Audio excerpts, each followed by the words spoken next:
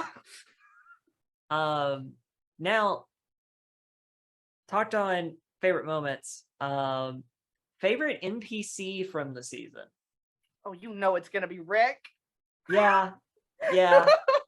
I just wanted a reason to bring him up. You should have just asked me, how do you feel about Rick?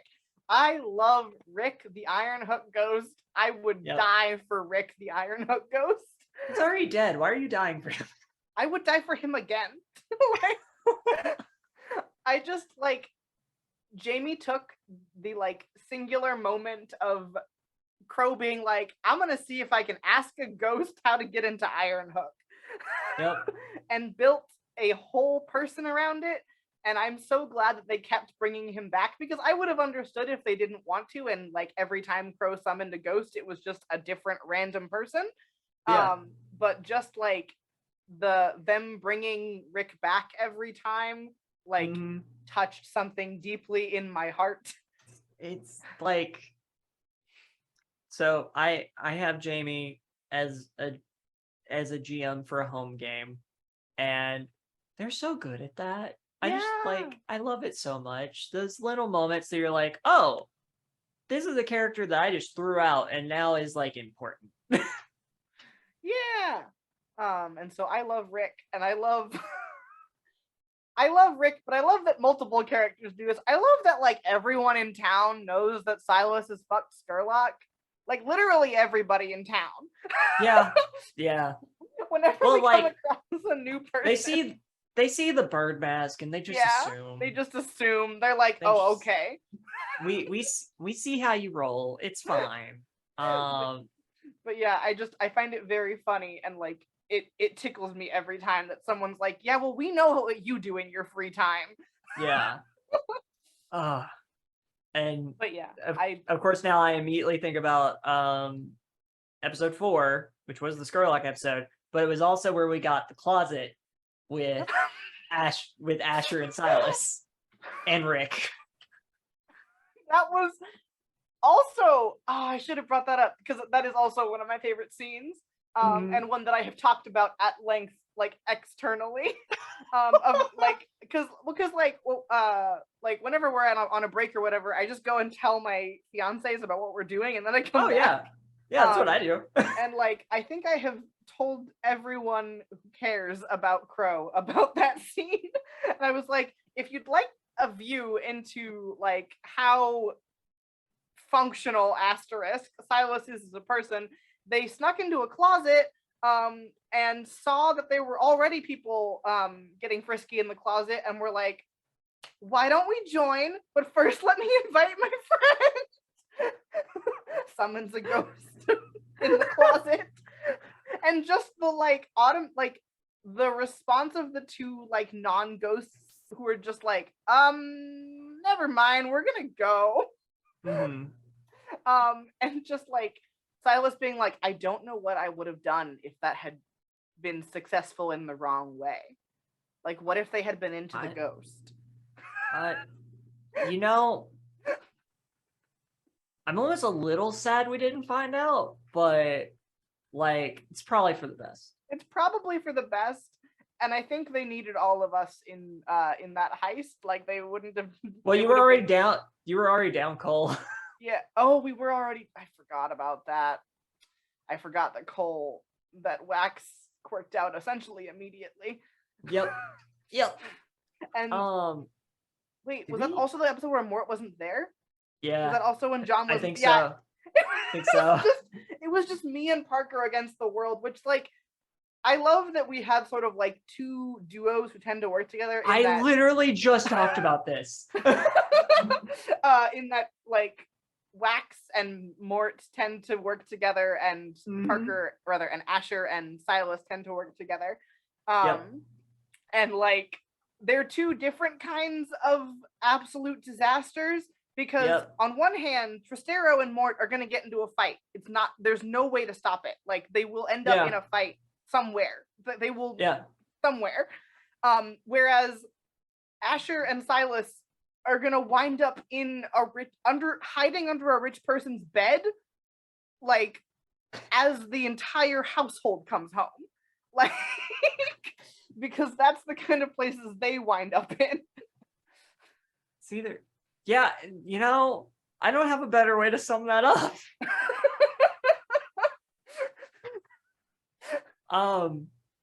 Okay, bringing it back. So dramatic question to ask before we even hit the finale. Before the finale, was there any decisions that Silas regretted from this season?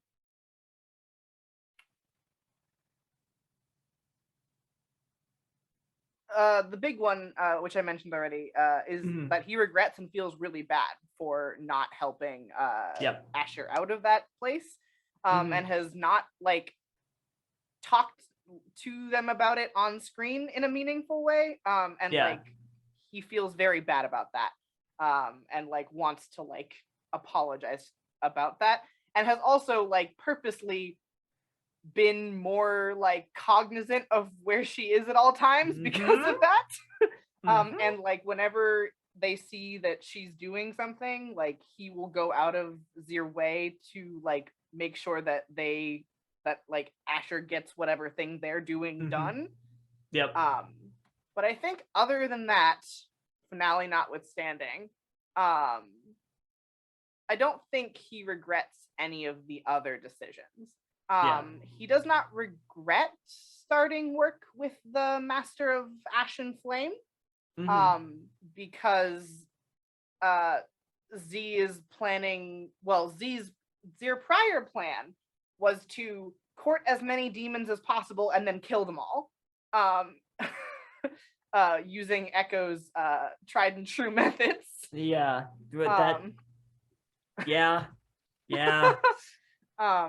That may shift a little bit going into season 2 about what he plans to do with the too many connections Z has. Yeah, that is fair. All right, finale time. Oh, all right. That's all I had before this. So finale time. First off, overall feelings about the finale. It was phenomenal. So fun fact for our viewers and listeners, I got scheduled for a work shift, like essentially directly after the finale, because Yep. 2 people quit while I was at Gen Con. And so I Yep. got back and they were like, hey, we scheduled you for a 5:30 p.m. Pacific time shift. And we finished the actual stream, I want to say at like 4:30 Pacific. About, yeah. A little bit Yeah. after that. And so like I had to rush out of makeup Yep. and get to work. Which we're going to talk about that phenomenal makeup. Oh, because literally everyone, because yes, I've interviewed everyone except Jamie at this point. Everyone, that is one of the number one highlights for you from the finale, was that coming back from break and all of us being like, what the fuck? I believe what I did was I put into the group chat, BRB, I'm gonna go get my eyeshadow. Yeah, that's all you said. And you came back looking like 33 glows had just flown through you. But yeah, so like I went into the finale knowing that I had to be done by 5 p.m. and that I had a work shift waiting for me. But it was still so high energy and so engaging that I finished the session with more energy than I started with. And I was the most psyched person at my work. So it was amazing. Like the longest session I've ever been part of for a stream, because I've had longer home game sessions, but that was the longest stream session I'd ever done. And like, as a disabled person, longer stream sessions tend to be kind of rough for me, because maintaining the energy necessary and also sitting in this position for that long can be difficult. But Jamie's like very prompt on the hour-and-a-half breaks were super like were amazing. And they helped me not only get to change my makeup looks mid-episode, but also like keep my energy up and get to stretch and crack my bones back into place, so that I could be engaged the whole time. And it was just such a satisfying and engaging 5.5 hours. Like there was no point in that time where I was like, focusing somewhere else. I was always like laser focused. You were glued. Everyone was glued to the screen, and it was fantastic. And like it's always fun from our perspective, because like all of us talk in the Twitch chat, but we all also talk in the Zoom chat. And so it's just an endless screen of, oh, what's happening? Oh no, what's happening? Oh no, oh no, oh no. Brandon, did you know this? How long have you known this was happening? Not as long as people thought. I had Parker thinking I knew since the get-go, and I was like, no. I knew since episode right after episode 5, I think. Okay. So right before Wick came in. I assumed you always knew. Fun fact that we'll probably talk about during Jamie's interview. Jamie didn't know it was Archie until episode 3. Ooh. Maybe end of episode 2. Somewhere in there, and then I found out like an episode later, maybe. And then fully found out episode 5-ish. So yeah, just to give the idea. What I'm talking about, for our audience who hasn't seen the other interviews where I got yelled at about this, I knew Archie was going to betray the party. It's just a matter of when I found out. And I played a whole episode pretending I had no clue. So that all we were all said, so worried about him too. We all thought he was going to get kidnapped. You were giving him advice. We were giving him dating advice. We were giving him life advice. Crime 101, which is going to be a notebook at some point because I need it. I desperately want the Murmur Venture Project's Guide to Crime. Yes. Which is either commit no murders at all or kill an entire building full of people. There's no in between. There is no in between. If you're gonna kill, no witnesses. Or make it look like an accident. Yeah. So we'll start off with favorite. There's so many good things to talk about this episode. Favorite moment for. We'll start with Mort. What was your favorite moment for Mort during the finale? Like the whole fight with his dad, but like to narrow that down, like there was a point in the fight, and I like my memory is not strong enough to pinpoint like what the like dialogue around that was, where like Mort decided that like whatever his dad was saying didn't matter. Yeah. And like nothing his dad said or threw at him could hurt anymore.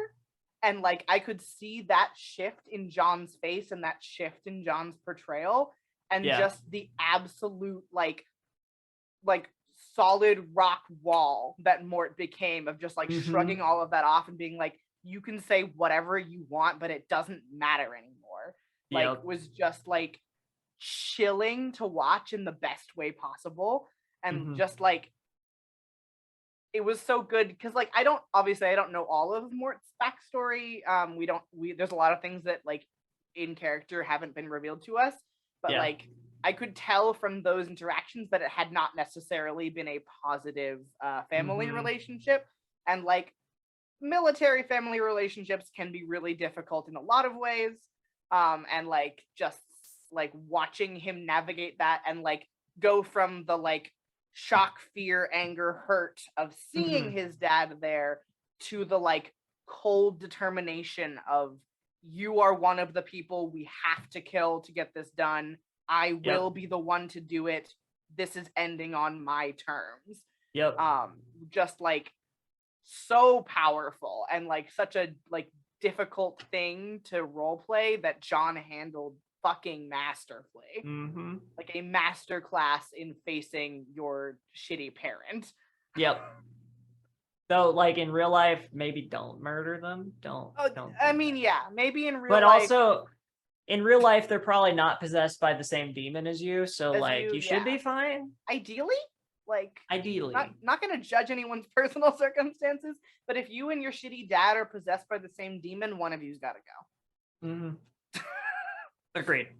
And only one of them bakes lemon bars, as far as I'm aware. So yeah, no, that was the point where the decision was made. Was Mort had to stay around because Mort can make lemon bars.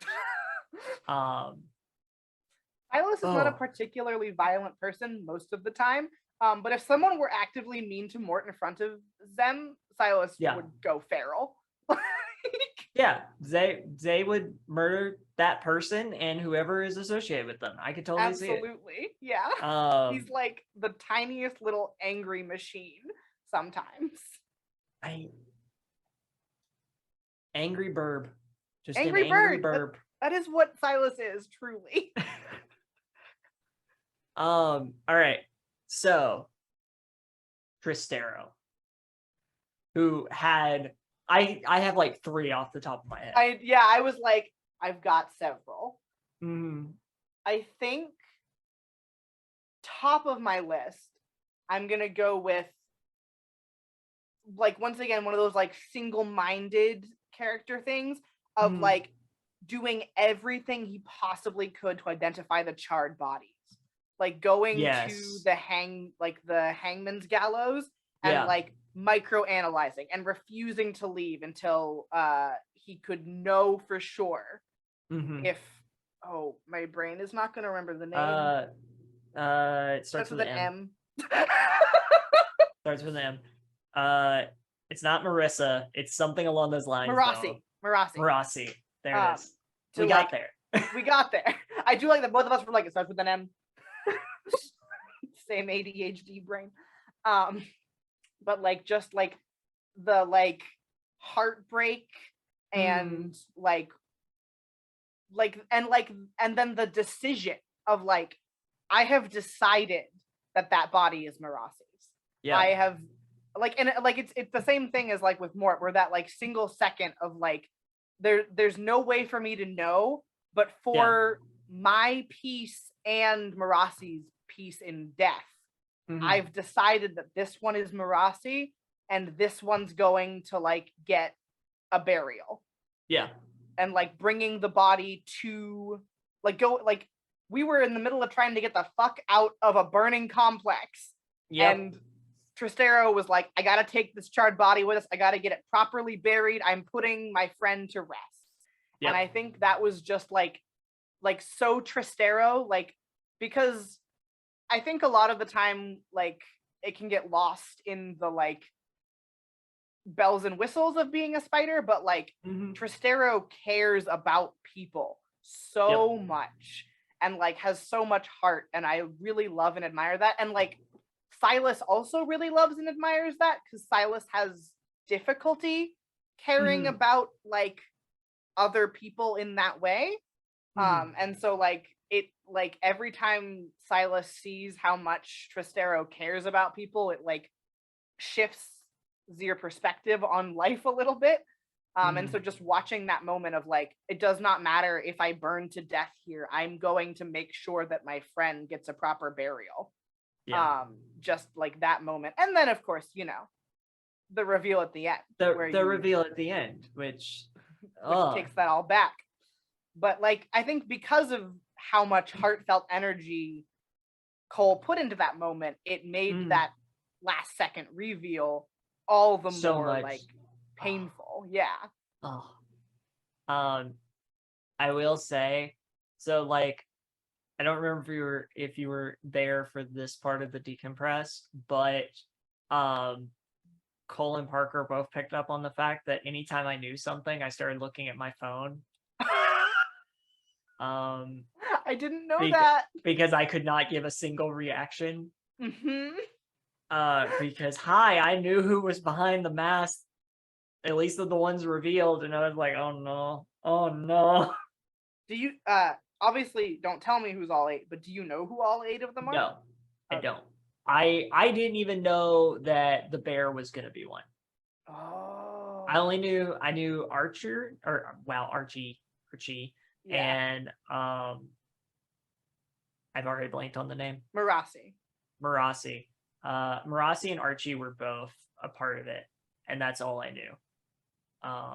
And then I found out about, I kind of put it together with the bear once Bear disappeared. But yeah. So before we get too far away from it, finally we have Asher, who, fuck. Correct.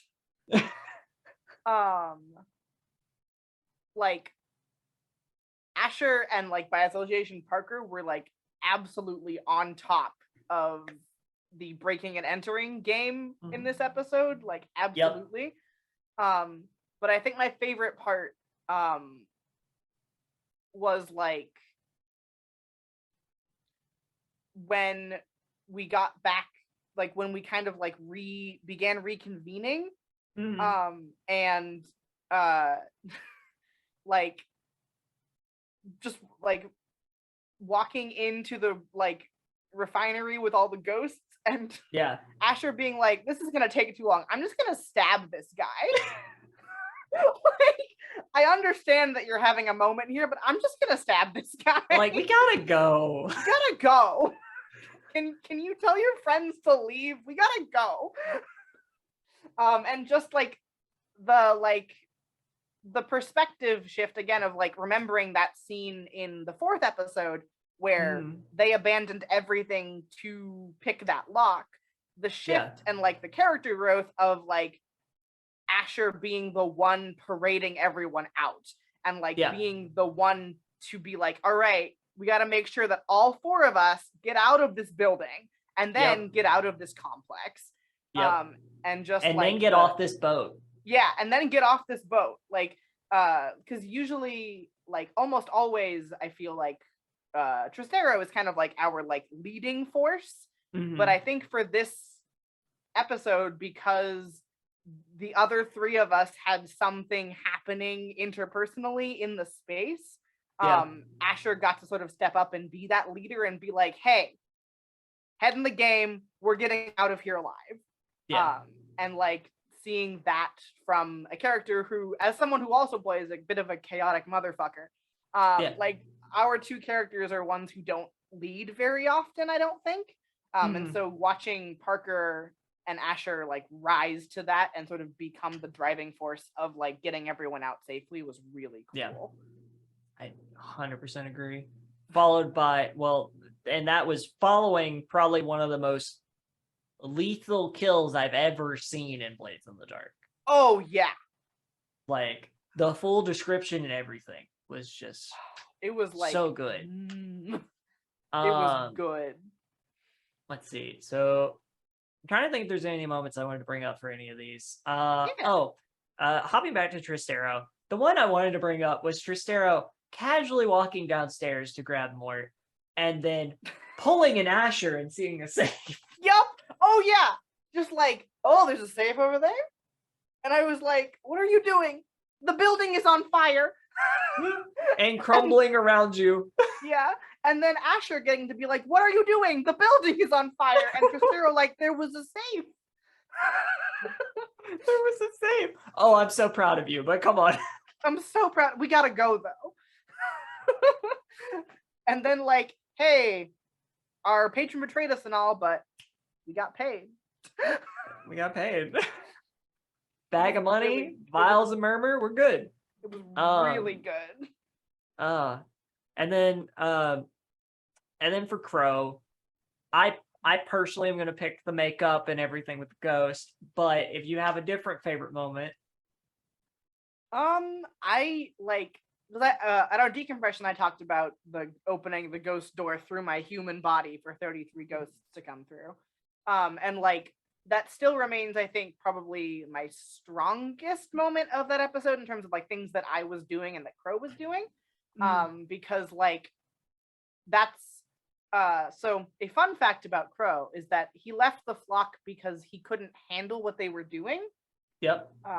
And like that moment of opening the ghost door through themselves and letting the emotions and the rage of all of the ghosts like fuel your own actions was Crow's like dawning moment of realization that the person he used to be would be afraid of the person he currently is. And he's not upset about that. Like that doesn't upset them in the way that they thought it would. And so like that was a really cool thing for me to do for Crow of like, hey, yeah, this is the point where you would have been capable of doing what Sherlock was asking you to do. How does that make you feel? But other than that moment, which was my strongest, because I didn't do anything in it and it was a post scene, but Jamie's narration for Silas going back exhausted to their home in Six Towers and finding the book and a vial of Archie's new whatever the fuck lying on their bed. Kindling. Yeah. And a vial of kindling lying on their bed with the most like I was vibrating in my chair level of like, you've done so well, little puppet boy, like narration, like letter inside, like little like inscription. I was like vibrating in my chair and like I was like, I can't respond to this. This is a post-credit scene. But I'm vibrating. So we're gonna jump between these because I had some stuff I wanted to talk about. We're gonna start with the ghost. I've already complimented your makeup. It was fantastic. And literally that's what all of us have talked about was like I used my MCR palette. It's very important that everyone know that I used my Chemical Romance makeup palette. Yes, absolutely. Fits the bill 100%. We brought this up earlier. And talking with the amalgamation and seeing what emotions can do to you once you've entered the ghost field and become one with it. This is where I wanted to touch back on it because I'm like, you literally processed all those emotions for 33 ghosts. Yup. And Ah, like that's most of why I'm gonna talk to Jamie about picking up a quirk, because there's no mhm, way you can experience the grief and rage and like loss and unresolved conflict of 33 people through your tiny mhm, human body, mhm. and not get a little fucked up about it. No, I agree. I think for the narrative, it works that you didn't quirk out, but I agree that it's fully deserving of something. Yeah. Um, But yeah, no, and like it is uh again, like Crow has not had the time to process it yet. yeah, But once again is gonna have that same kind of like aha moment of everything we don't process here, we are stuck with yep, forever, yep, lingering in the ghost field. yep. Until some poor idiot like me comes around and asks you how you're feeling today. The next whisper in the next Yeah, show. exactly. So, but the other thing I wanted to touch on during that moment was Asher with the I forget the name of it, but the ghost The eye. ghost eye. Yeah, yeah, yeah. And seeing Crow through that and those strings. Now, yeah, first off, I was vibrating. Yeah. Second, I did forget to ask John this, but I did ask Colin Parker this. And if you know, feel free to share and confirm us right or wrong.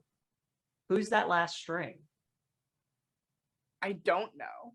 I figured. Yeah, I have no idea. Then who do you think it is?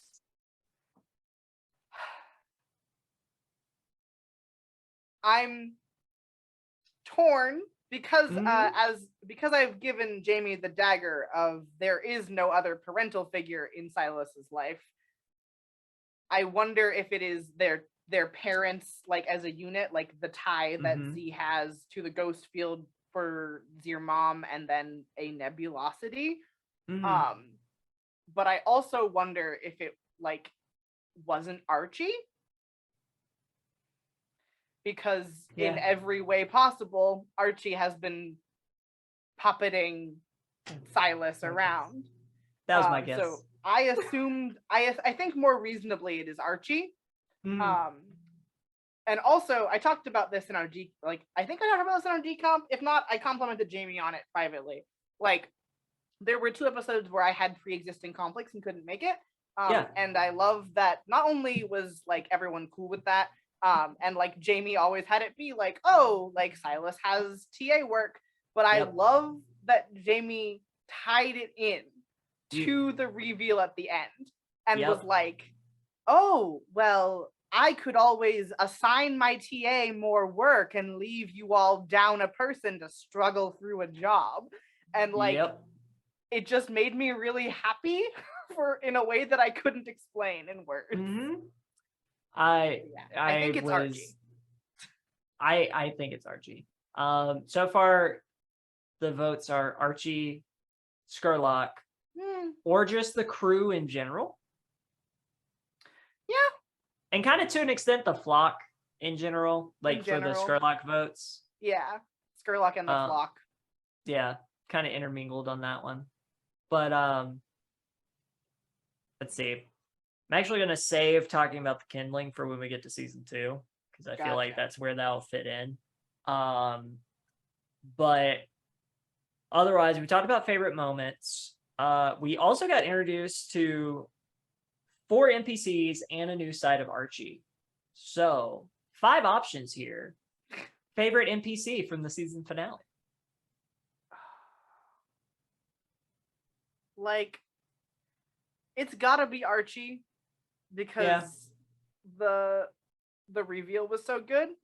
But I also like I really enjoyed the depth and variety of the leaders of the Mm-hmm. fire Firebugs. bugs. Yep, firebugs. Um, like just the pure chaos of having like a ring fighter, a Mm-hmm. military like dishonorably discharged dude who has some serious Yep. authority problems, Yep. A disgruntled grad student, Yep. and then like a bookkeeper, essentially. Yeah. Yeah. A glorified bookkeeper. Or An Jackal. evil bookkeeper.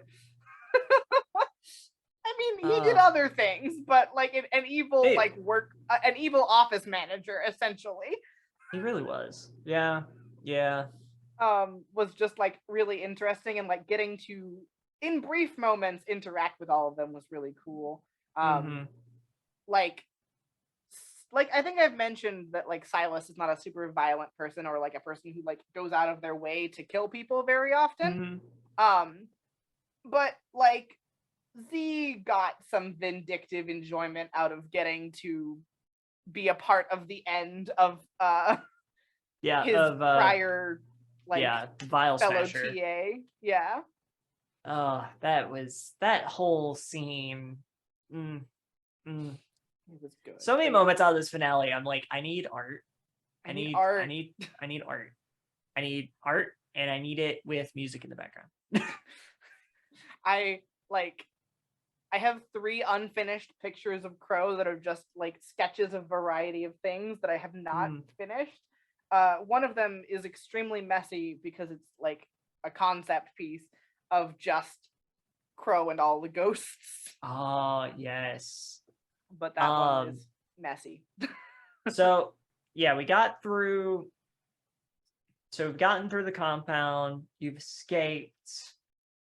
Everything seems in the clear, save for the fact that Firebug boat is sinking, and y'all had nothing to do with that. Nope. Yeah, I was like, that's my okay. I will say though, my brain's first thought was submarine. Do they have a submarine? That that's so fair. Yeah, I was like, oh man, one of them escaped on a submarine. Was my first thought. And then I was like, I don't think those are real. No, I know. It was also on fire. Yeah, I mean, so was everything else. So was everything else. That's so fair. But yeah, no, that was my brain's first thought. And then we get back to the boat, and y'all get like 5 seconds of a breather. Yup. And then the harpoons hit. Yup. How'd you feel about that? Oh, so tense. That is definitely a break from our typical Blades in the Dark formula. Oh yeah. Well, like when Jamie said something along the lines of, and here's where we're gonna like break the mold of like the structure, I was like, oh no, what are we gonna do? Yeah.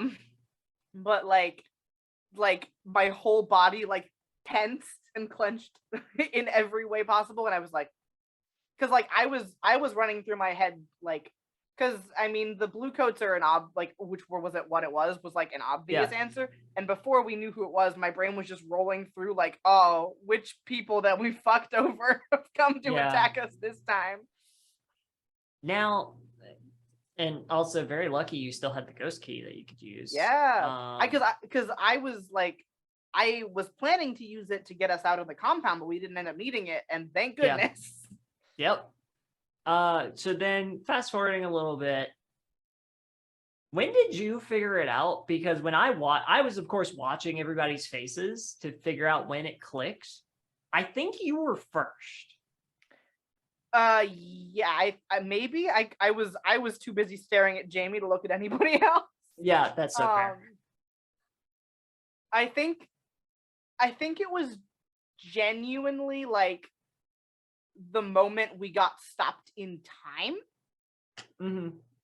Because I knew, and also Silas knew, that of all the people that we had interacted with in a meaningful way, there are maybe 2 people with the knowledge to do that.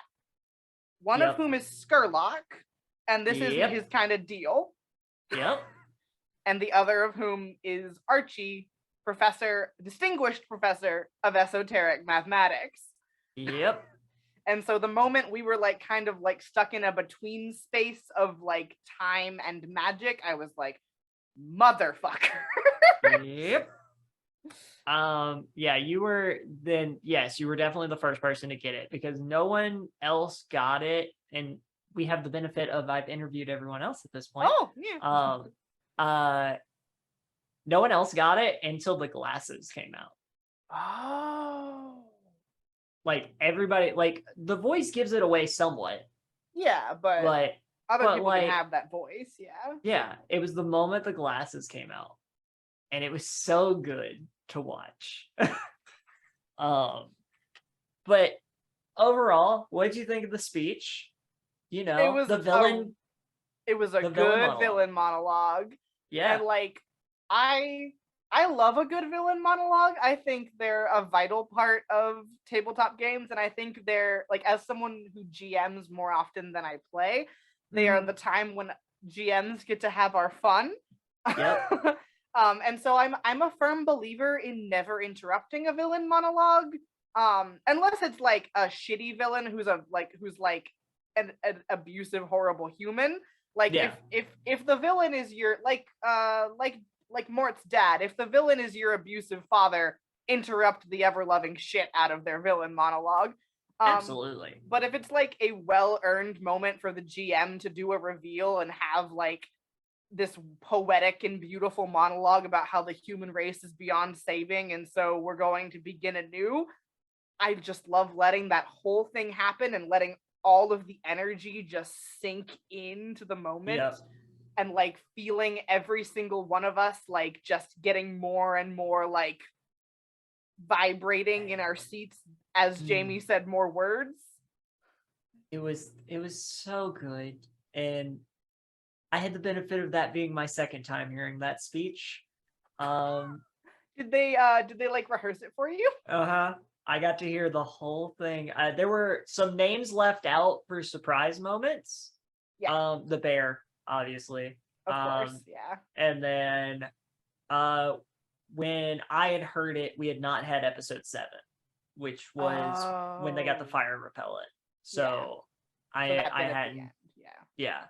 But I loved, just praising Jamie for a moment, I loved that, like we mentioned, it brought up Silas having more TA work and how that incorporated into it. And then also just the moments of like going through each episode and being like, that first one was supposed to get rid of you. And then just building out from there was so good. And like there is nothing more like makes your skin crawl complimentary than listening to someone who has been behind the scenes like pulling strings reveal every string that they've pulled and reveal like every moment they've had. It's just so good of being like, oh, and like it was so interesting to watch you kill that person when you didn't think that you had it in you. And those little like snide remarks are just so like they really sink their claws into you. Silas is going to go absolutely feral. Yes. Like I think there are no therapists in Duskfall, and Silas needs 12. There's probably one in Duskfall. It's not going to be enough. It's not going to be enough. Because they're about to have 4 new clients. 4 new clients with daddy issues. Exactly. So then coming out of the finale, how does Crow feel about? We'll start with the drugs. How does Crow feel coming out of the wake of everything that has happened about Pyro and Murmur?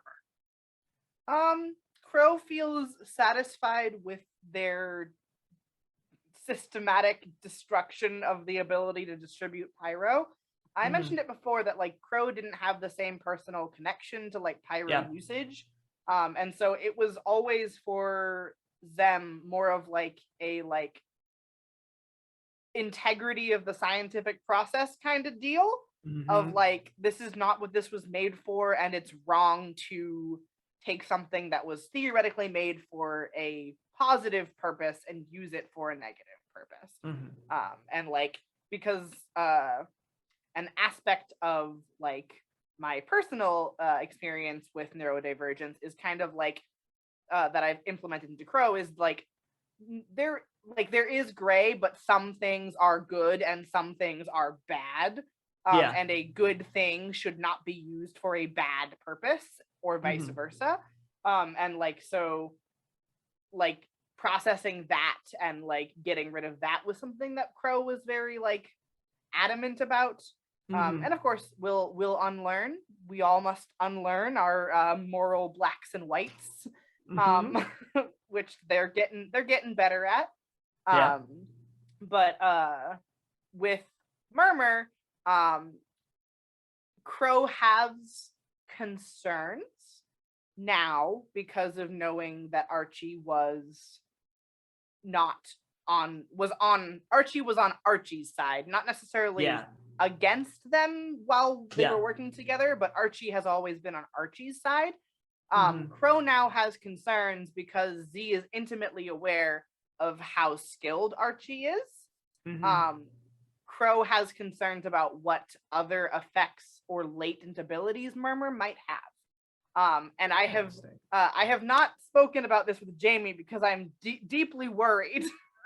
But that's Like, fair.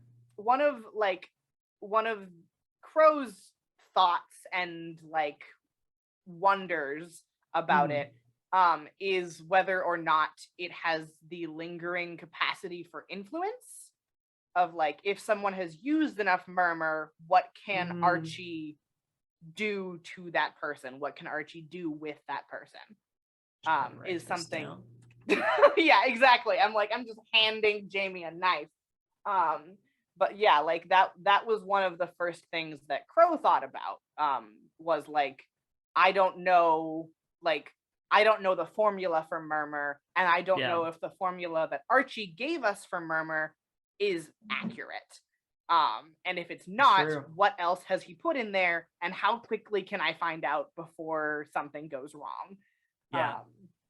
And so that was those are Crow's thoughts on it. I think one of the things that Z are going to look into is talking to Mariana about either using her lab space or like paying her to look into it more closely. Yeah. I mean, she's already done a little bit of research on it. From her own experimentation. So that'll be interesting. So how's Silas feeling about Archie? Like, heartbroken in an angry way. Yeah. Like, sort of the very like common like don't meet your heroes kind of mentality that we have to have on the internet because people can do terrible things that we don't know about. Yep. Like that sort of thing.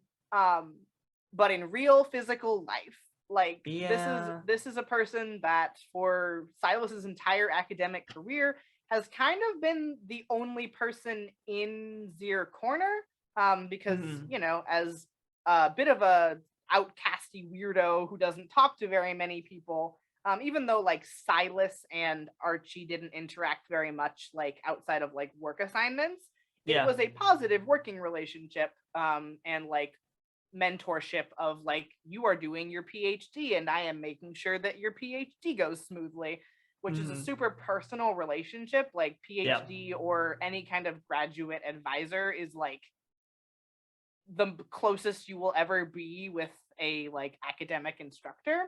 And like, I'm really excited about exploring this because like academic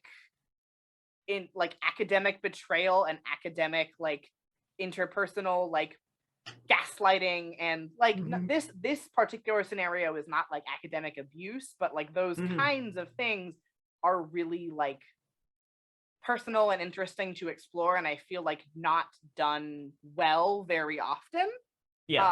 And I trust Jamie and the group that we have, having handled the very like delicate things that we've already handled, to handle this also very well.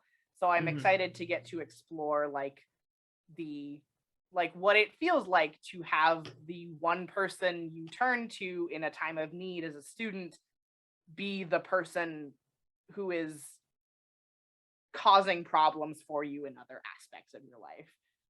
And so like Silas is angry and like right now is just processing that anger, but has not gotten to the point where Z realizes that he's angry because he's in pain. Has not gotten to that point yet. I know that that's why he's there. Silas is just mad at this point. Yeah, he's just mad. Really mad. They're just mad. It's fine. Oh yeah. And like again, that little bit at the end, that like bit that Jamie was narrating and reading that little like inscription in the book, I was like, I am going to need an entire scene to just unpack the receiving of this gift. Yeah. So I'm gonna jump into this a little bit. All right. So being given a vial of kindling gives the impression that Crow could leave if Crow wanted to. Yup. How you feeling about that? How am I feeling, or how is Crow? Because you've got like Crow has like 3 different directions Crow could go now. Z could go, yeah. Like I think that's one of the other things that Crow hasn't processed yet. Yeah. Like Crow is too busy being mad about this to process that the gift of the kindling is an invitation of some kind. Once Z processes that, he'll have even more complicated feelings to deal with, because how skeevy of a feeling is it to know that you've been used this whole time, but they'd like to continue using you? Like, ooh, would you like to betray your friends and who care about you because I, your academic advisor, still find value in you? And I'm really excited to unpack that. I'm also excited. I think I mentioned this earlier. I don't know. I know I mentioned it. I don't know if Silas has a job anymore. Yeah, I have no idea. Yeah. And so if Z does still have a job at the school, how am I gonna navigate that?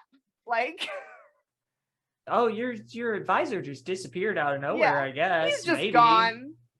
or worse, he's still there. He's still there. You gotta teach his class for him every day. Oh. But yeah, so I'm really excited to talk to Jamie about that in session 0 of hey, I'm totally fine with Silas not being a student anymore. I accept that might not be a career path that's open to Zem anymore. But if Z is still a student, how do we want to do that? But just even so, it feels like oil slick on my skin. In again, this is all complimentary to Jamie, very highly complimentary. It feels like oil slick on my skin to have gotten that vial, and the implications of if you want to be greater than this, this and measly little crew, and that's a similar vibe that Skurlock's crew has of if you want to come back to the flock and do work that you're worthy of, and that sort of thing, and just a very interesting perspective of Crow does not see himself as necessarily valuable. Z knows that the ghost field skills that Z has are not something everyone can do, but if you asked him if he was vital to the team, he would say no. Interesting. Yeah, he does not consider himself a vital part of the crew.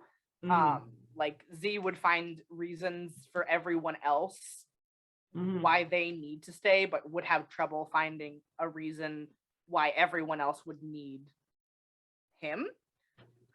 I love that because I can just yell from a rooftop that everyone disagrees with Crow, and I love it so much. Oh yeah, it's never come up, so obviously nobody knows this about Crow.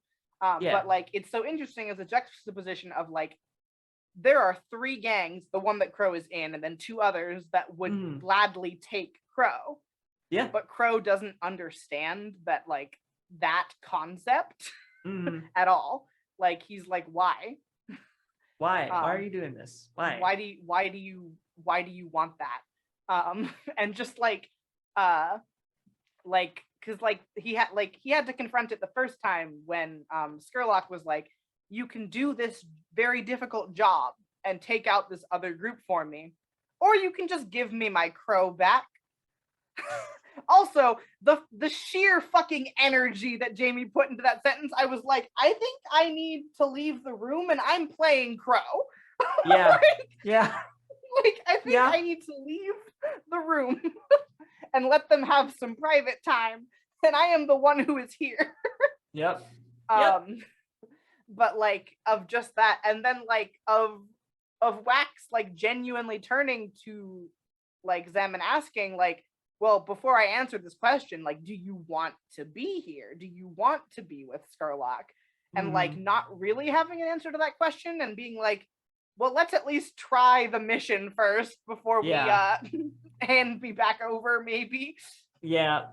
But yeah, because Crow does not it, and it's not in a oh, I'm a horrible, useless individual. It's just that Crow does not see themselves as valuable in a way that people would covet or want.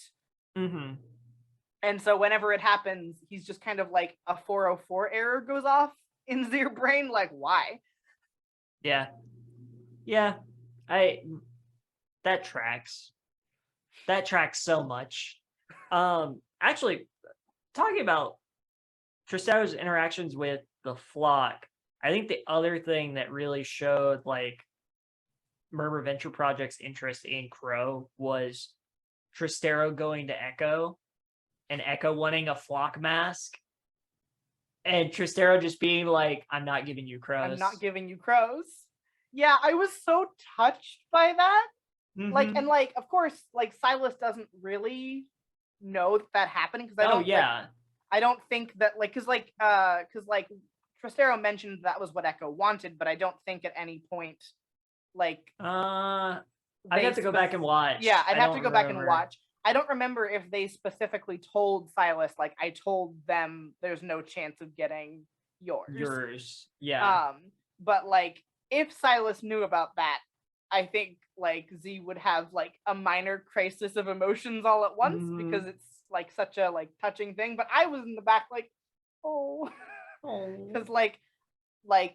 the proper cutthroat thing to do would be to go back and immediately be hey, I know you care about this mask, but Echo needs it as payment. Can I use it?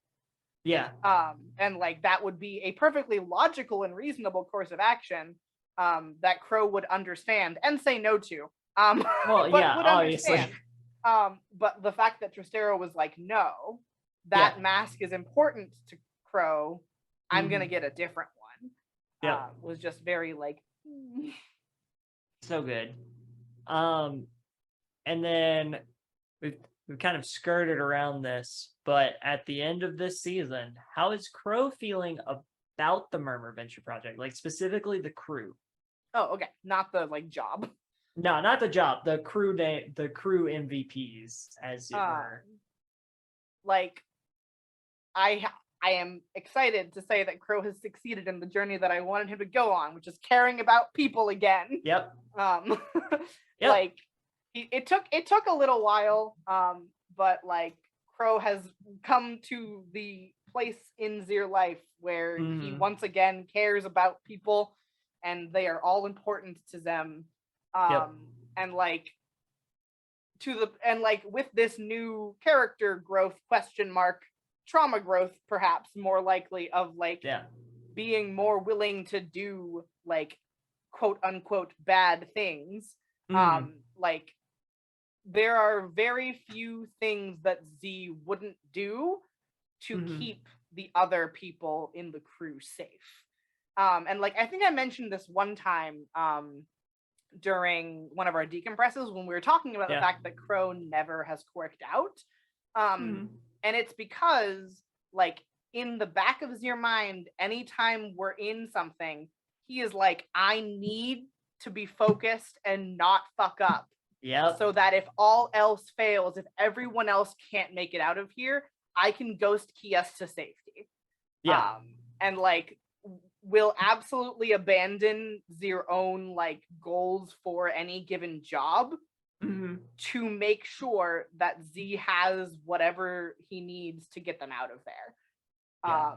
And like that level of care is something that like I don't think that Crow has like analyzed yet and like really realized about themselves. Like he hasn't had the breathing room to sit down and be like, oh fuck, I care about people.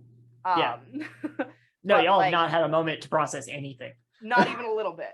But like very much so, like Crow has gone from kind of just being like a quirky weirdo who is here to if any of you hurt a hair on these 3 people's heads, I will kill you, and I will also keep you in the ghost field and torture you for 100 years.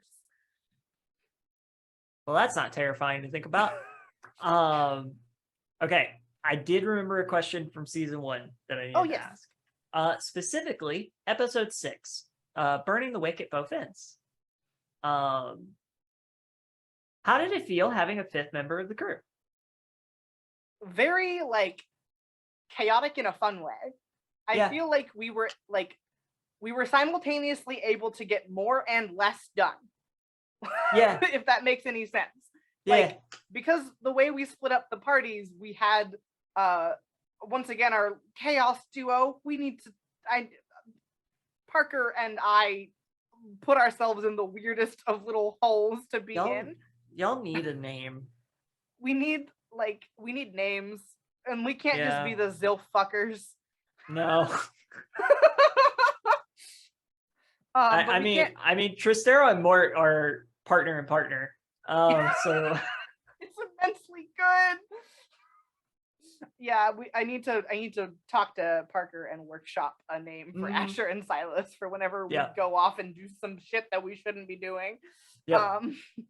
But like we got all of our necessary like tasks finished, but also somehow I felt like we were never off track, but at the same time I was constantly like, oh no, what are we doing? Where are we going? What's happening?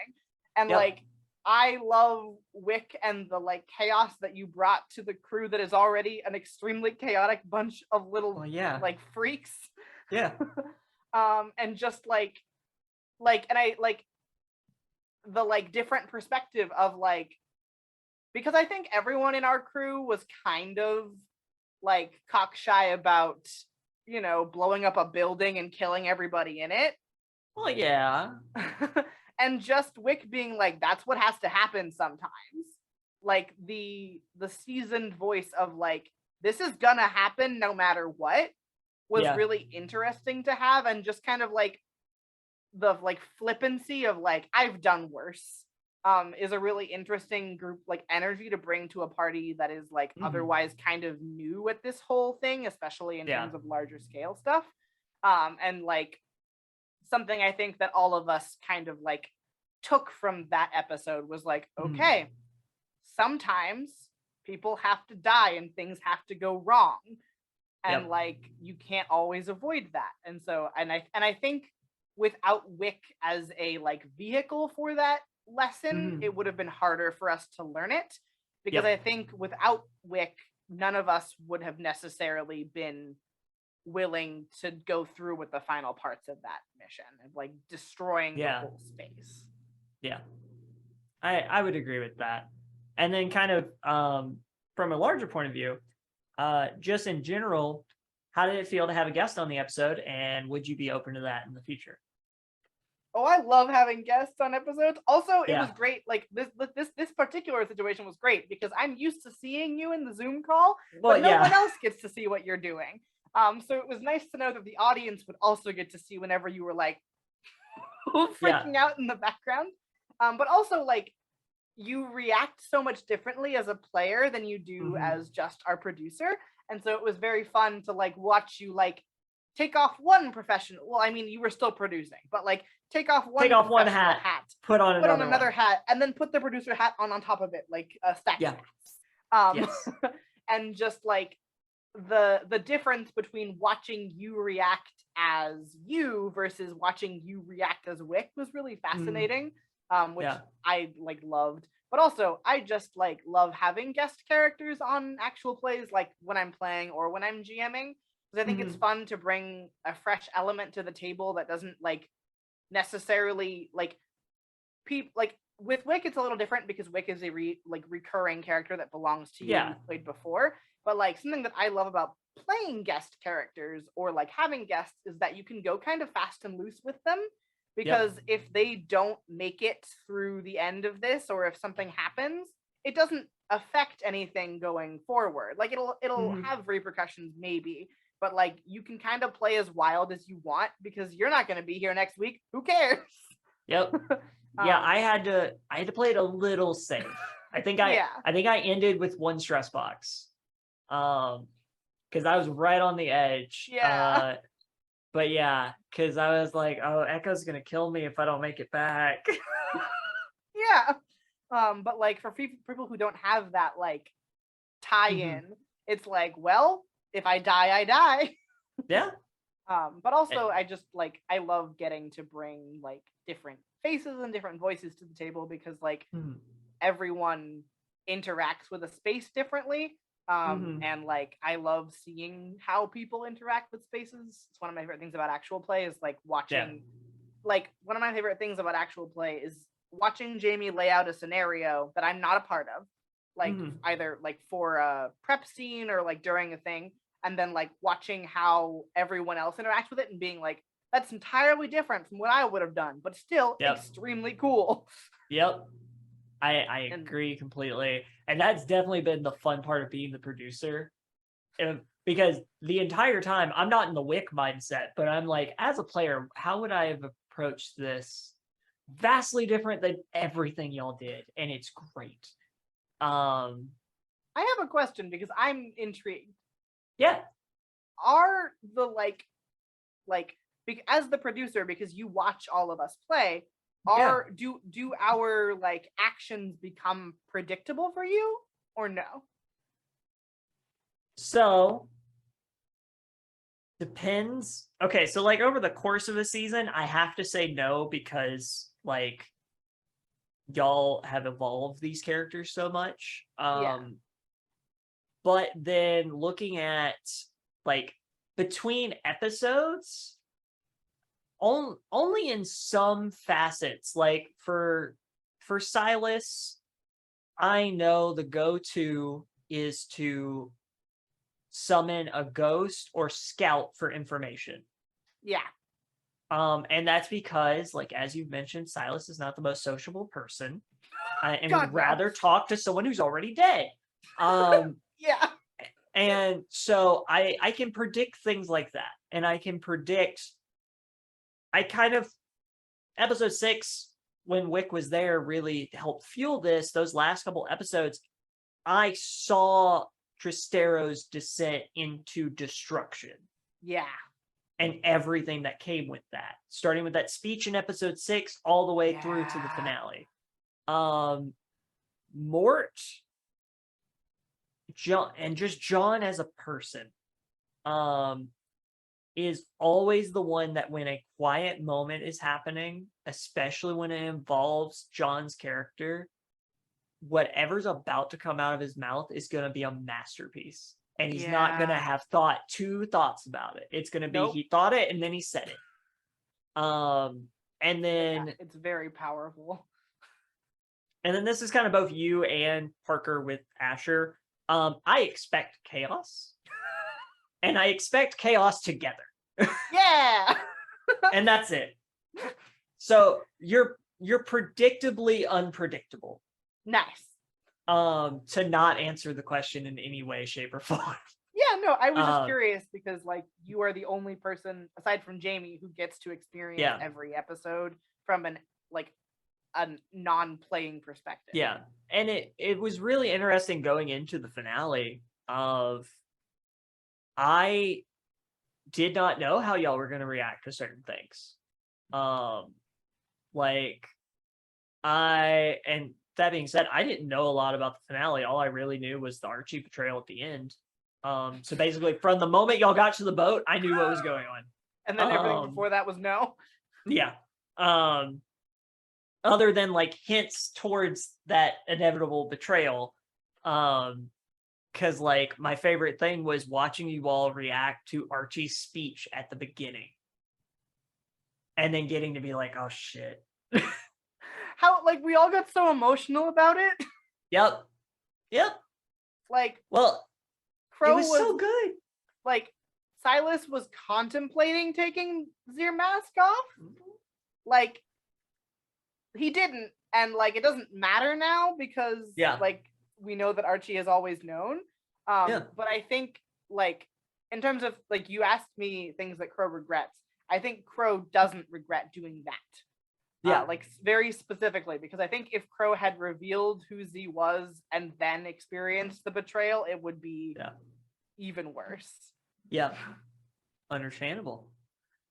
So now jumping into season 2.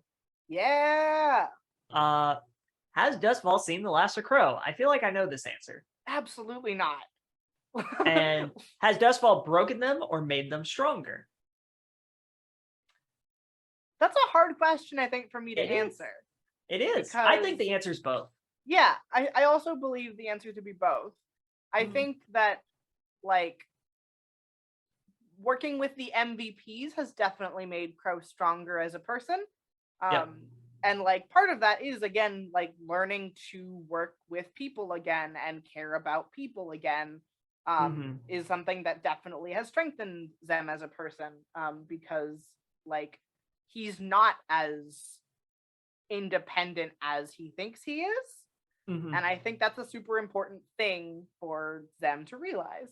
But I also think that like Duskfall has opened them up to a lot more pain and anger than Z would have had if he had just stayed in Titcheros.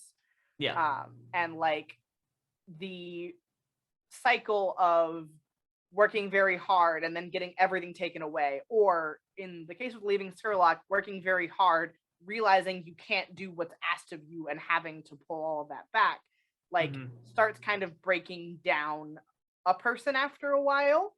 And so like I think in many ways like the people that Z has found have made him stronger, but the pressure that he put himself under to get to those places has broken some parts of Crow. Like Crow's work ethic is unhealthy in every way. Like there is not a single part of Crow's work ethic that is healthy. That's fair.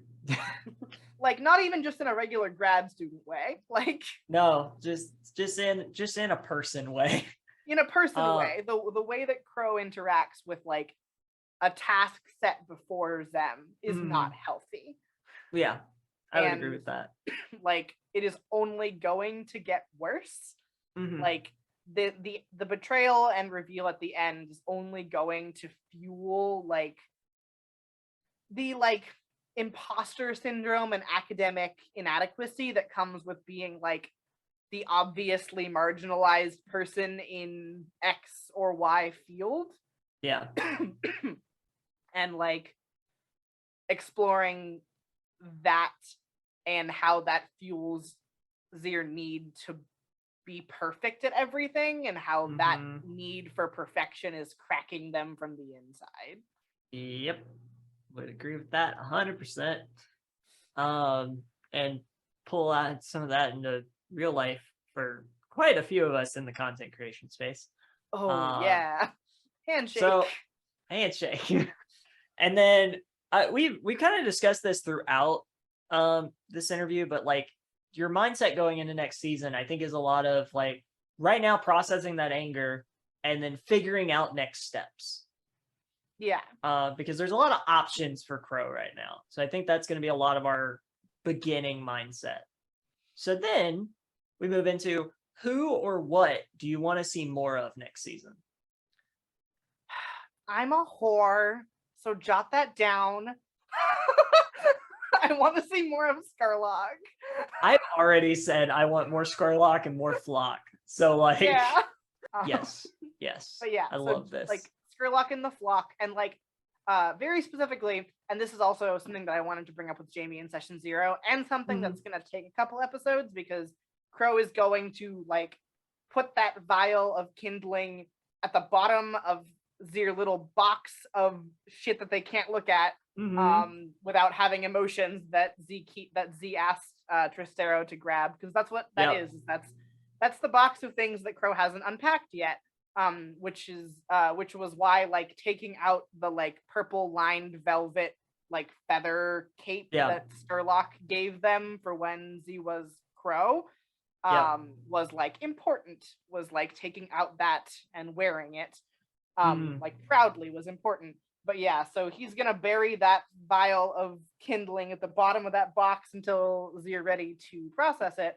But like Z wants to connect with Shrike more and have Shrike help with that sort of thing, because that's her deal.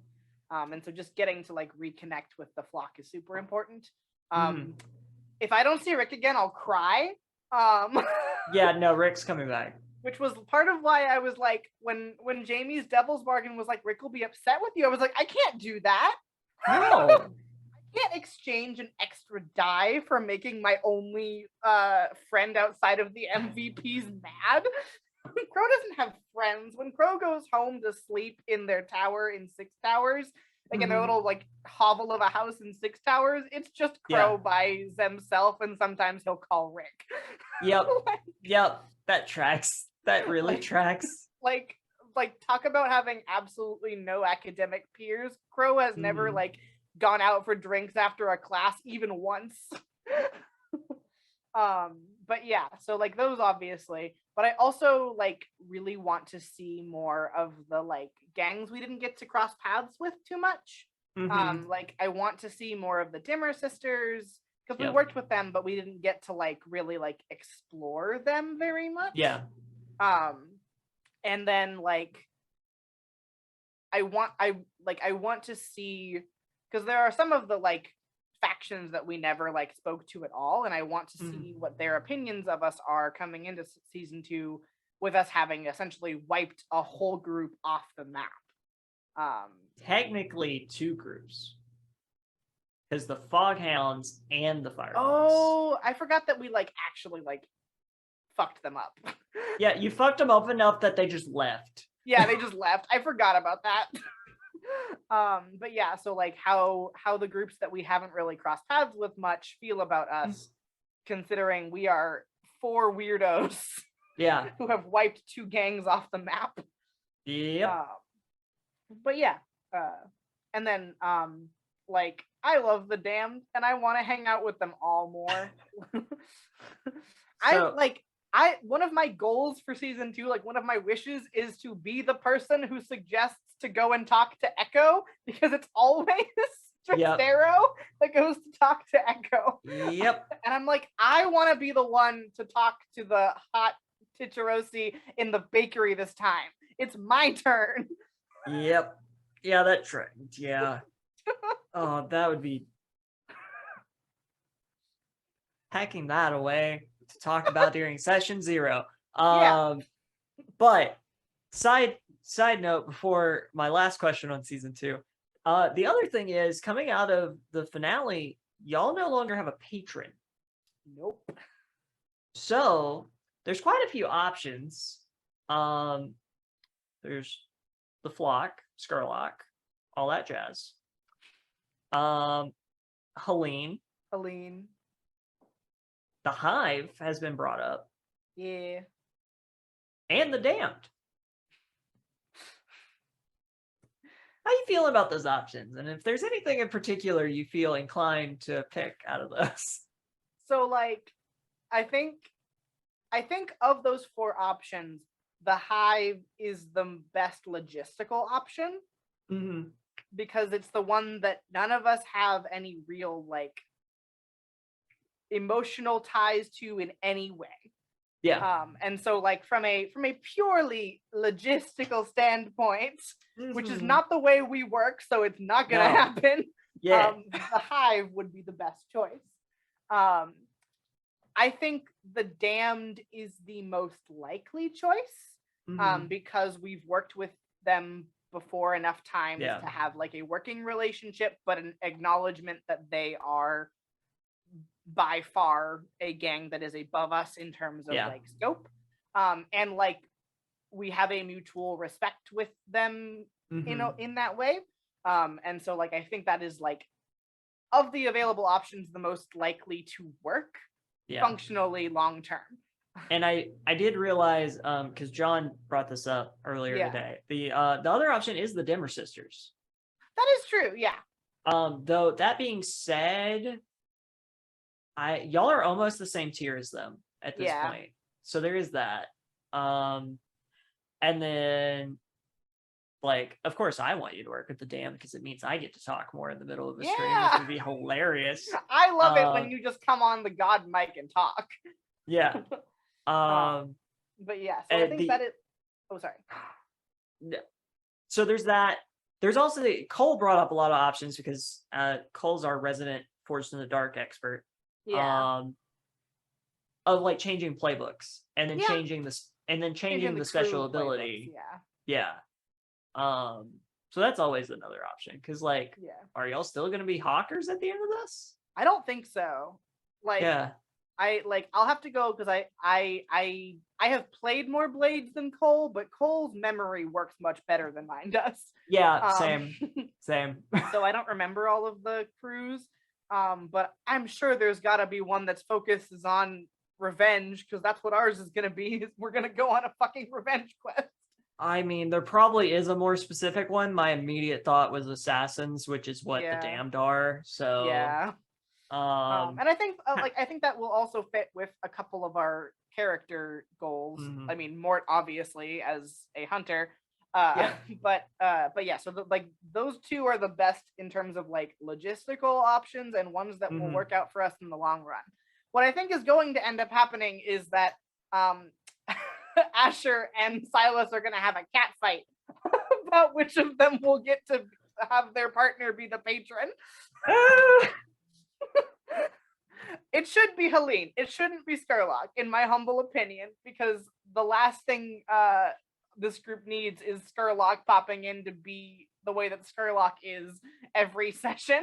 But because Silas has issues disease, and like still like very much admires Skurlock and is now at a point in like Zir character growth, trauma growth of like understanding the choices that Skurlock made and the like horrible some of the horrible things that Skurlock does and has done, is like, well, he's one of the most powerful people in the city, if not aside from the emperor, the most powerful person in the city. It would be foolish to not court his like patronage. Definitely not in a homoerotic way at all. Of course not. No, not at all. Not at all. Not at all. Not at all. So then my last question for season 2 is looking ahead. What does Crow, Silas, however they view this question, want to be remembered? And what mark do they want to leave on Duskfall?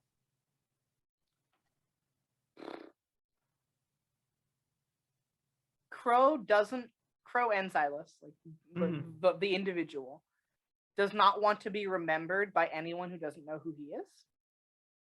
So like Silas doesn't want Crow to be remembered. Like Silas does not care if anyone remembers Crow and what Crow did. Silas only wants people who know them to remember them at all. So like in an ideal world, when all of this is done, the only people who remember him are the MVPs and the flock and a handful of people who he's crossed paths with. Okay. And like that interpersonal connection of you will remember me when I'm gone and not my actions is what Silas wants. Like Silas does not want any one thing that they've done to be the thing that people remember, but like them. No, remember them. I Yeah. dig that. That's a great answer. In terms of mark left on Duskfall, right now, the mark that Silas wants to leave on Duskfall is an empty seat at the head of the Department of Esoteric Mathematics. But also, like, that whole villain monologue of, like, the people in this city aren't worth saving. We need to start over is something that, like that struck a chord that Silas was not expecting it to strike, because like Silas doesn't necessarily have the same like capacity for empathy that Trastero does. Like Trastero, I admire. I, the human, also admire Trastero's ability to empathize with every rock he sees. They're very powerful in that way. But Silas doesn't have that level of empathy. But like to see that reflected back in the words that Archie was saying of like, there might be a handful of people here that matter, but nobody else does. Like hearing that spoken back to them, like hit something in Silas. And so like Z are determined to prove Archie wrong in that. Yeah. Because you can't judge every last person living in Duskfall wholesale. Yeah. And like, I don't think Silas has ever like thought about that before. But hearing it from Archie, like Z were like, no, you're wrong. And I'm going to stop you and make you see that you're wrong. Yeah. I can't wait. I can't wait. Like we talked about it before, the kindling being an invitation that Silas hasn't unpacked yet. I think when Silas realizes that the puzzle pieces clicking of there might be a handful of people in the city who are worthy, and you are one of those people that are worthy, are going to click together and create a little like microcosm of rage.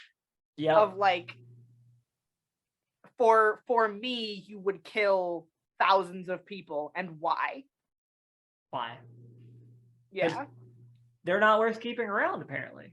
Precisely. And so that combination imposter syndrome and like being put on a pedestal that you don't want is going to click into place and begin ticking like a bomb till the next time Z sees Archie face to face again. We're gonna start a clock.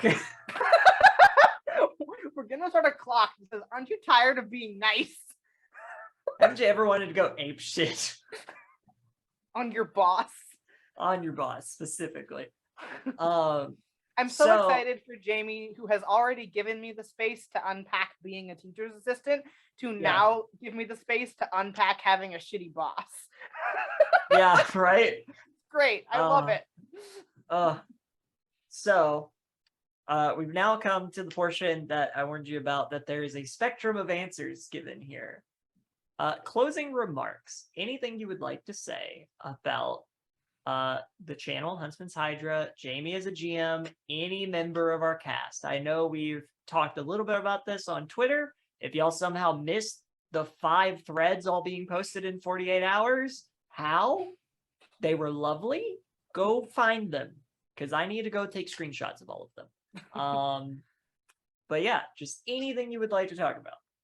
I think I'm going to fall closer to Parker's end of the spectrum, I think, because I am a sappy gay little bitch. Going into this campaign, like I talked to Jamie about it at session 0, because something on my lines and veils is overdose. And like Jamie talked to me about that, and Jamie was like, there will be depictions of it, but this particular drug, you overdose by catching on fire. So it's a different like symptomology. Will that be okay? And I was like, yeah, that's like fine. And like we talked for a while about the fact that everyone who was chosen for this either has a personal relationship with substance use or addiction, or has like done their due diligence in exploring that in terms of research and work. And like I have a very personal experience, both with addiction personally, and with losing a family member to overdose. And so those are two things that for me, usually I can't explore at tables because they make things really difficult for me, and like they make it hard for me to separate from what's happening. But Jamie built a table where it was safe to explore that space, and to explore those really, really difficult subject matter in a way that like I can't really put into words how nice it was to get to like obviously you can't like fight addiction as a concept physically, but being able to do this where like there was one problem and we could break it down and solve it was like extremely cathartic for me in a way that I couldn't really put into words. And so like having the space to do this in a way that was like so well handled, like I cannot compliment you and Jamie and everyone else, like every person who came to this table handled the matter so well and so delicately, but also gave it the teeth that it deserved. Because I feel like the opposite end of the spectrum for handling substance use is just to like candy coat it or not have it be like present. And like those are also not addressing the situation. And so like the like weight and importance and heaviness, but also the delicate hand with which it was delivered, was just such like an important thing for me. And so like I could not like articulate that in words in my 280 character limit tweet about Jamie. But like, and like I appreciated like that being on my lines, not being a hard no for casting me, and more of a hey, let's talk about this sort of situation, because I understand like it was a core part of the subject matter, so I understood when I applied that being on my lines might not let me get cast, and I was totally cool with that. But just like working through it, like it's so nice. Like Jamie's so good as a GM about like caring about the things that are boundaries for you. And like I love that. Like and as someone who like also GMs more often than I play, it's something that like I would like to emulate. I would like to be as good as Jamie at like checking in about lines and veils and making sure players are feeling okay. And continuing my sappy thread, like the decompression, the way that Jamie does decompression is also the most positive decompression I've ever had. I stole it wholeheartedly. I'm gonna steal it. Like let it be known that I'm stealing it, because like roses and thorns or stars and wishes are important. Like talking about things that you want for the next session and things like that. But it's really nice and really helps build like team collaboration to go around and not only say like the best thing for your character during the game, but the best thing for someone else's. And like everyone taking a moment to really appreciate everyone else at the table was like so nice. And it like because I'm better about it now, but as someone with imposter syndrome in the creative sphere, I always like, not as much now, but I always worry that like I'm not fitting in at a table, or like my play style is not doing well. And so like having a dedicated space where we are like given the opportunity to complement our own work without feeling like we're bragging or like being like narcissistic about it, but also like getting to hear what other people liked about our work in a non like public space, because there's something really different about someone like publicly on Twitter being like, oh, Rue is good at performing, versus like Parker or John or you or Cole or Jamie like sitting down and being like, this moment you had in this session was really good. Yeah. And like the difference that has made for me as a player to feel more confident and like able to approach things at the table has been like mind blowing. Especially because like I came into this as a table of strangers, which like is how actual play works a lot. But like not knowing anybody, I was quite like hesitant, not like worried about anyone being mean or whatever, but I'm always hesitant to start things because I'm like, at what point am I going to be too weird as being the weirdo in the crew? Here's the trick. Everyone's a weirdo in this crew. Yeah, we did learn that.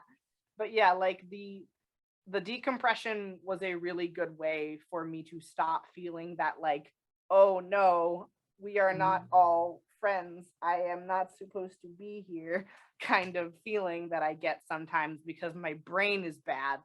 And so like I could sing Jamie's praises as a GM for hours, but like that off the table, above the board thing they do, I think built such a strong relationship, not only between our characters, but like between us as people, where we could feel comfortable like poking each other out of character and being like, hey, do you want to do this? Like, hey, does Parker want to come? Does Asher want to come with Silas to do this? And like having the space, like making the space where asking those questions felt normal and comfortable was really cool. It's your turn. Oh no. I have never had a producer be so invested in a show that I have done. Like, I have been on a lot of shows and like done, like DM'd a lot of shows, and a lot of the times, and there's nothing wrong with it, like the producer will get the production running and then like do their own thing. And that's totally like fine. I'm not like dissing folks that do that. Like, production is a hard job, and I don't expect every producer to like spend 4 to 6 hours focusing on someone else's like thing. But it's just so fun watching you watch and react to us. It's the equivalent of having like a live studio audience. And like as a actor who was trained traditionally first, having an audience like helps me perform better. And so whatever I was feeling kind of bad during a day, like not about necessarily the episode, but just like having a bad day, I would spend some time watching you react to my scenes or to other people's scenes and like see and like see how invested you were and see how much you were enjoying it, and be like, and it helped my brain click with like, no, this is good. Things are going well. It's just a bad brain day. And so like it was a new experience for me to have a producer who was so reactive and like responsive. And so it was really cool. And also the fact that like you were involved in the world because your character was present in it was so cool. And like, again, I want you to just god mic in more often as Wick, even if there's no reason for Wick to be there. I think you should just do it. Wick just shows up. It's a small city. They could be walking down the street. Not constantly in the workshop, not eating enough. No. Oh, of course not. Of course not. He and Crow can sit together in the I haven't slept in 14 days pile. Bucket. Yeah. But yeah, and like, and I think I said it in the thread, and I've said it before, like the channel that you have built is such like a good place to be. Like, again, nothing wrong with other people, but like there's a lot more interaction with other shows in the space. Whereas I feel like some channels, like you are on a show and that is the show that you care about, like as a performer, but like everyone in this space cares about the successes of everyone else's shows and projects in the space. And like, I think you've done a wonderful job of like really cultivating that community and that like growth of your space. So like, I really admire the platform that you've built. and the stories that you tell with it, because a lot of the stories that are on here are on delicate subject matter or things that are difficult to explore, but you do them in a way that is community centered, and I really admire that So about you and the space. So I actually have a question for that because Yeah. and we mentioned this during our decompress. Neither Jamie nor I really knew you walking into this. I looked and I was like, wait, I've seen their cosplay.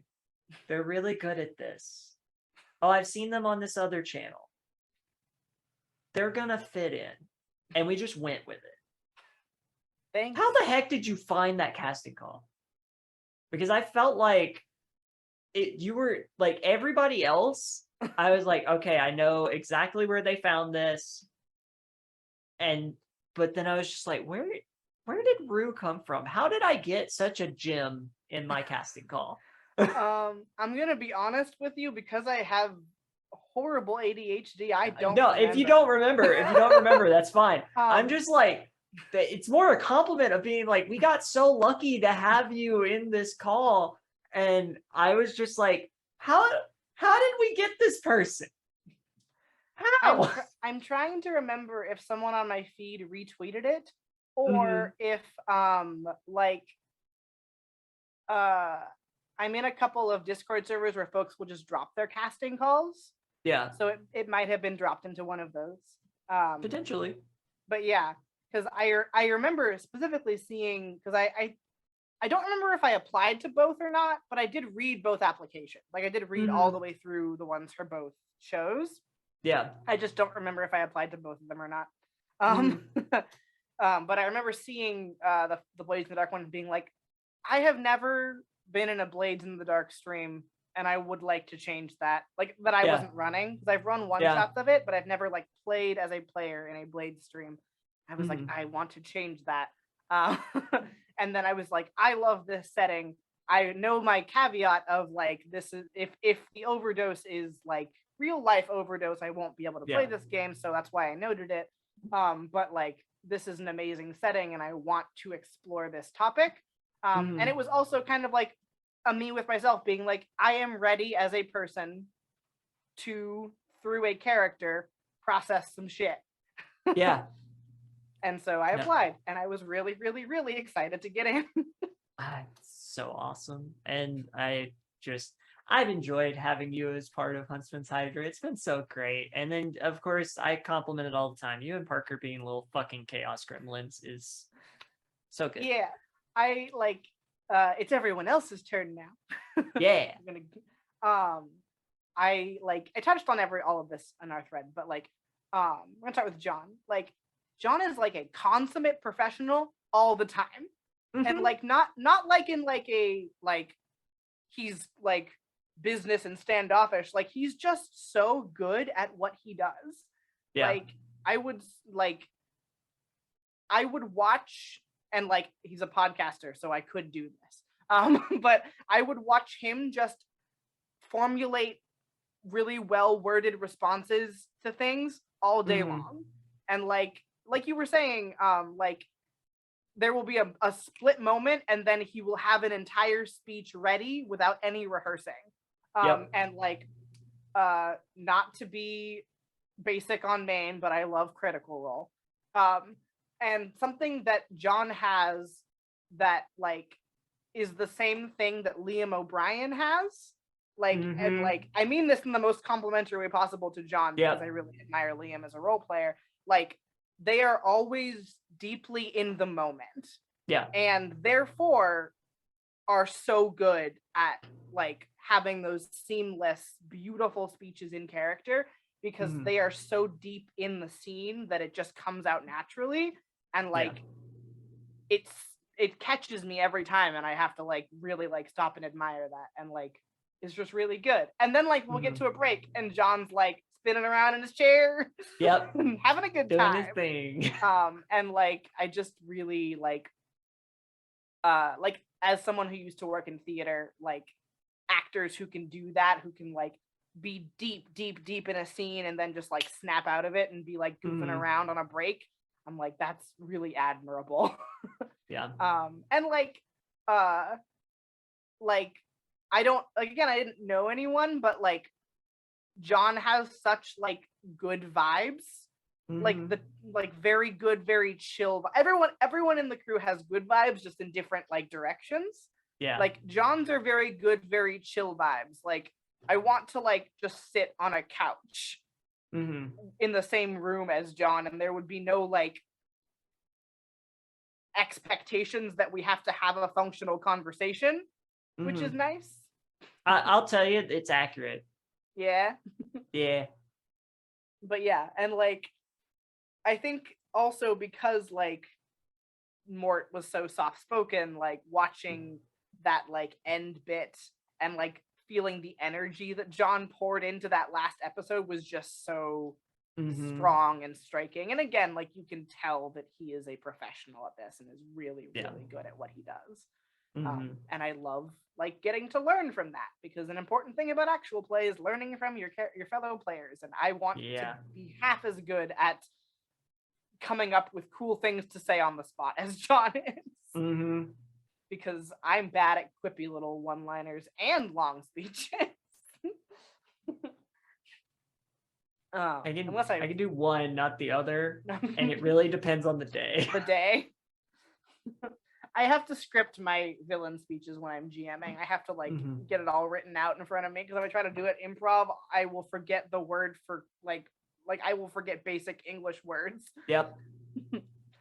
Um, we've mentioned it before, but Cole truly is the like gold mine of all things forged in the dark. Seriously. Like Evil Hat should just hire them to like promote Blades in the Dark, because I feel like I could message them right now and be like, what page are the rules about crews on? And they would know, Yeah. like, of the book. Like, they would just Yeah. know.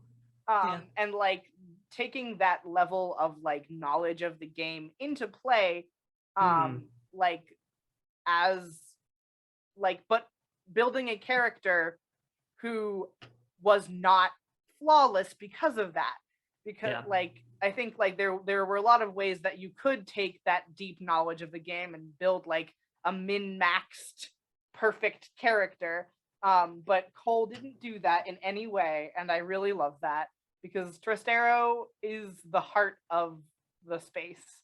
And Mhm. I think I would like, not like, again, not dissing anybody else, but I would say that Cole is also the heart of our party, like above the table as well, in terms Mhm. of like just like passion and energy and like driving force. Like Cole Yeah. is definitely that person. And like I love how on board they are for anything ever. Yes. Like I don't have half the energy that Cole does, but if I did, I would want to be the kind of person who is on board for anything ever. I 100% agree, and I can tell you it's like 12 cups of coffee in 15 different forms. I don't know how he does it, but they do. I really want to talk coffee with him sometime, because I used to be a barista also, Mhm. but I hate coffee. So I was a barista who hated coffee, and so I really want to talk coffee with with Cole sometime. That'd be Um, great. but yeah, just like every session, I went in like worrying and caring more about Trastero almost than I was worried about Silas. That I was was true for like, so many of you. yeah, like I was like, Silas is going to prioritize getting everybody else out, so they probably won't quirk out the session. Even though I'm at 5 stress and Tristero's at none, Yeah. Trastero will end the session with more stress than me without fail. Yep. Um, Exactly. and like I really appreciate that like Cole built and brought to the table such a vulnerable character, and was Mhm. like willing to be that centralized figure who had so much to lose in this Yep. fight. Because that's a really hard character to build and play. And like he brought that to the table full chested and was like totally ready to go for it. Yep. And like I loved every minute of it, and loved every minute of the rise and fall of like finding out things and thinking it was all going to succeed and you were getting to have your closure, and then losing that closure in the last second. and Yep. just like the emotional vulnerability that Cole brought to Trastero was like again super like admirable, and like again from a personal perspective like gave me a lot of personal confidence in like oh like this is what like this is the energy we can bring to this space. It is a safe place to let yourself and your characters be this emotionally vulnerable. And just like what a nice feeling that is. And like leading by example in doing that is so hard. Yeah. And so like the fact that Cole was willing to dive in and lead by example like that was so cool, and like is inspiring me to make more like emotionally vulnerable choices next season and going forward. So like big props to him for that, because they knocked that out of the fucking park. Yeah, they did. And my chaos sibling, I love Parker so much. And like I also really like unintentionally Parker and I had, at least towards the end, with the hair, the color that both of our hairs are dyed, our wigs were each other's human real hair colors. Yeah. Yep. And I can't, like every time we got off of the like regular like stream and decompressed and got out of wigs, I would just be like, oh, your hair is purple and mine's red. And it was just like a very fun little anecdote of like, and I never like mentioned it out loud, but it just popped into my head every time. I am sad I didn't notice it until you just brought it up. And like obviously it wasn't intentional, it was just a fun little fact. But like Silas had the easiest time forming a connection with Asher. And I think that was partially because like Parker was the most like outgoing of us, like socially between us, and was like the most ready to make those like interpersonal like over the table leaps so that we could have character connections. Which again, like as someone who didn't know anyone and was new, like I was super grateful to Parker for being like, oh, like Asher will go with Silas to do this. And like being the person to extend that hand was like super great. And like also to extend that hand in the most absolutely chaotic way possible of like, we're gonna go and we're gonna fuck shit up and that's okay. Like we're gonna go and we're gonna fail every roll along this process until the most important one where we'll get perfect sixes. And just like as like not to the same extent that Cole put into Trastero, but like there was also a lot of like guarded emotional like vulnerability in Asher that like was really fascinating to watch, and I really admired. Of like you could always tell there was something happening even when you couldn't see what that thing was. And like Parker did an amazing job of bringing that energy of like, I'm doing great asterisk to the table every time. And like I really like comparing our character playlists, because our character playlists are both like, I'm doing good, we're having a normal one. And then you listen to the lyrics of literally a single one of the songs on there and you're like, oh, these people need therapy. They need a lot of therapy. A lot of therapy. Most of Dustfall needs therapy. The MVPs need a lot of therapy. And like I just love how like kind of in the same way like how on board for everything Parker is, and like how much energy and like brightness they bring to the spaces that they're in. Like and like it comes, I think, from being like a streamer, like because they stream a lot more often. But like always having something to do or say no matter what's happening is like something I really love about Parker. And like not letting like silences get awkward or missed things get awkward, which I super appreciate, because occasionally when I'm playing Silas, I'll be like, I know there is an answer to this question, I just really need to rework my whole brain around it for a second, and then think about summoning a ghost to have sex with in a closet. And like just like the ease with which like they reached out the first time really helped me make more wild choices whenever Silas and Asher were together, because I was like, I'm gonna try this and Parker's gonna let me try this, and if it fucks up real bad, she'll have a solution that will get us out of it. Absolutely. Yeah, and so like that kind of very supportive environment was super nice. I want to break the mold next season. I want to go places with Mort and Tristero. Okay, I will say I love that about y'all as a cast and then in character as a crew, because I've gotten some variation of that from all four of you, of just like, I love the interactions we've had. I want these other ones because there's something there. There's something and we haven't touched it yet. Yeah.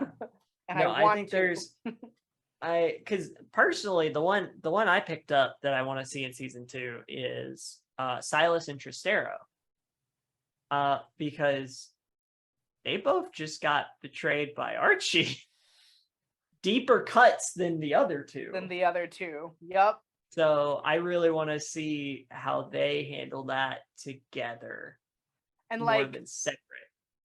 I love that both of them go to the cathedral chapel for their vices, but in two very different ways. Yeah. Well, also Cole doesn't anymore. Oh. Cole. Oh, wait. That was, what episode was that? Was that 7 when I wasn't here? No, it was the end of episode 6. Because Tristero traumatized out again, or no, Tristero overdosed in the vice sense, and lost his vice purveyor, and that was the Lady Narya, like, being like, you don't come in here anymore. Yeah, you can't come in here, and then it hadn't come up. Tristero's new vice is going to the theater. Oh, which made the box office seat offer from Archie that much worse. Yep. Oh yeah. Oof. Yeah, y'all got invited to go see a play in like 3 weeks. Oh yeah. Silas is going. Yeah. I think you all are. I think you all are. That's the best part. If Archie knows what's good for him, he won't be going. Yeah. And y'all will just get to see a play for free, and it'll be great. Yeah, exactly. But yeah, I really want to like spend more time in character with Tristero. And like I also want to spend more time with Mort, because I feel like if you left Mort and Silas in a room, it would be like when you have two cats that are amicable but not friends, and they will just like kind of sit at opposite corners and like vibe. But if anything disturbs them, both of them will like hiss and go up in immediately. Oh yeah. That will also, touching on that interaction, the other fun thing about that is Mort's got a demon. We haven't touched on it this whole interview. There's the whole thing with the hunt. Oh, I mean, I want you to know that's part of what I have written down to talk to you about after. Perfect. So in that case, my final question, we've been to the post. Crow Silas is sitting in their apartment in 6 Towers. If you could say something to Archie right now, what would it be? Wait, me or Crow? Crow. Sorry. If Crow could say something to Archie right now, what would it be? I think if like Archie had handed him this book personally and like given the Crow the chance to look up and read it, I think the only word they would be able to get out of their mouth is why. And like in a broken tone. And like with a variety of meanings, just like probably like 7 or 8 questions that could be the why, but just all of them wrapped at once, just like in a broken whisper of why. Oh, ow. And I think we're gonna call it there. That's too Cool. good not to. This has been our final player interview for season 1 of Fire in the Dark. The next one is with our lovely GM Jamie Wolf, who I will get to torture with questions for like 2 hours. But otherwise, this has been Rue, also known as Lana Knight 13. Go check out all of the links down in the show notes, and we will see you soon for season 2.